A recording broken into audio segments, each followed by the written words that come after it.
As the Jujustu Kaisen series gains more and more popularity, you have to prepare yourself to hear the most horrendous takes ever. These takes usually come from people that A, don't read the series, B, just want to hate on it just to hate on it, 3, the people that do read the series but just can't comprehend anything going on outside of their fanfics, D, the annoying shippers, and honestly the list can go on forever, but let's just stop here. But outside of all the crazy things you can hear about the series, there's one take that really pisses me off anytime I hear it, and that take is Yuji isn't the main character of the series. Yuji is a side character and the story doesn't revolve around him.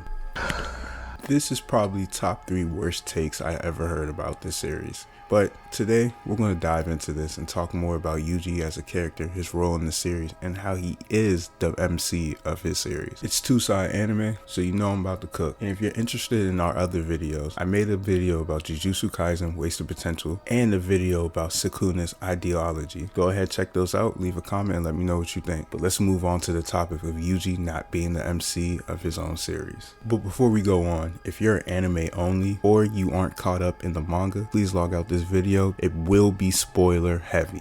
The Jujutsu Kaisen series is arguably at its best when Yuji is frontline and center of the series. Yuji has given us more heartfelt moments than any other character within the series. Being a newly recruited student into the world of curses, Yuji walked in with the mindset of protecting his friends because he's strong, a promise that he gave to his grandfather before he passed in the hospital. Yuji didn't understand the world he was walking into, how evil curses were, and having history's most evil cursed spirit stuck in your body, aka Sukuna. Yuji had a lot of trials and tribulations that he had to overcome to find his resolve as a sorcerer. Yuji isn't your typical MC where he gets endless power-ups because of the power of friendship or anything like that. No, Gege is choosing to slowly build up Yuji as a character, so when we finally see him get that necessary power-up, it will move mountains because we saw the journey that it took to get Yuji from point A all the way to point B. So to say that Yuji is a side character in his own series, it's actually insane, when probably the first 180 chapters of the series revolves around Yuji.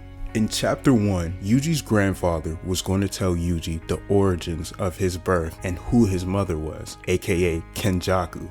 If you were paying attention with the dealings with the disaster curses in Kenjaku, and Mahito was the first one to realize that Kenjaku was lying to them from the start, which was stated by Mahito when he tells Kenjaku, "I was made from humans," knowing that Kenjaku was going to betray them. If you pay attention to the Jugo versus Sukuna fight, Jugo literally stated that Kenjaku lied to him about him being on Sukuna's level. Why am I talking about this? Kenjaku constructed Yuji to be a cage for Sukuna. Yuji had the ability to suppress Sukuna, which is why Sukuna left Yuji's body. From chapter 1, Yuji was a key player in the series. Every arc in the beginning of the series revolved around Yuji. Let's take a look. The Fearsome Womb arc, where Yuji sacrifices himself so Megumi and Nobara can escape, which leads to Sukuna taking his life by removing his heart. The Mahito arc, where Nanami and Yuji go on a mission to investigate a string of attacks done by Mahito, which led Yuji to meet Junpei. This arc introduced Yuji to the cruelties of cursed spirits because Mahito and Sukuna laughed at Yuji as he pleaded to Sukuna to save Junpei after Mahito transformed him. Yuji and Junpei became really close during this arc. Yuji even met his beautiful mom, and I miss her. Like, bro, why did she have to go? But Mahito manipulated Junpei, placed Sukuna's finger in their apartment, causing the death of Junpei's mom, which pushed Junpei over the edge. Let's move on to the Goodwill event arc, where Yuji grows as a sorcerer with the help of Todo as they face off against Hanami, the disaster curse. This arc was literally centered around the execution of Yuji. Like, how isn't he the main character? Like, what are we talking about? Move on to the Cursed Room arc, where Yuji and Nobara go against Yuji's brothers, the Death Paintings. At the end of this arc, Yuji questions his resolve because this was the first first time he actually killed a spirit instead of exorcising it. He asks Nobara for her opinion, and Nobara tries to make Yuji feel better. Yuji is struggling. This conversation took place in chapter 63, pages 1 through 7. Yuji states that tears were shed after he killed someone, and Nobara basically explained that sorcerers don't have the luxury to choose the people they can save. They're not heroes. What Nobara was explaining was the same thing that Megumi explained to her.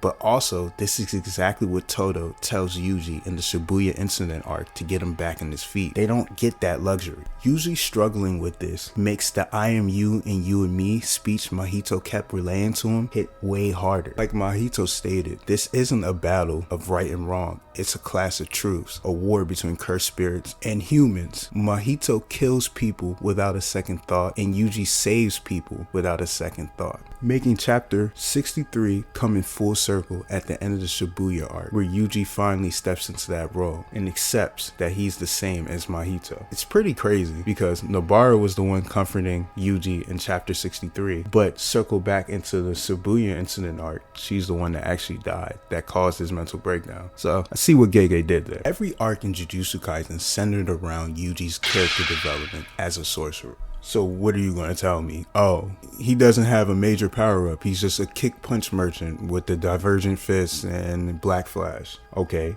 cool. First of all, I just want to say you're wrong, because Yuji did get a power-up. And if you didn't notice that in chapter 214, then you just don't know how to read. You clearly see Yuji jumping from the bottom all the way to the top of the building where Sukuna was, shocking Sukuna, and even punched Sukuna, and Sukuna questioned where Yuji got the strength from. We all know Gege likes to foreshadow within his illustrations, and we see a crazy illustration with Yuji sitting with his 4 brothers, him dripped out in some type of robe that makes him look kind of godly. So we know Yuji's power up is coming soon. Yuji got a power up once Sukuna left his body, and also gained new abilities after consuming the rest of his brothers.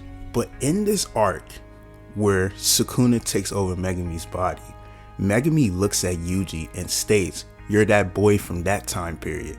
Kenjaku can do some creepy or / nasty things." So Yuji is somebody important from the past, and we will get this information soon with the newly manifested Sukuna versus Yuji. But when Yuji gets his domain expansion and curse technique, I want you guys to stay on that side. The final part of this take that I have to address is Gojo is the real MC of Jujutsu Kaisen.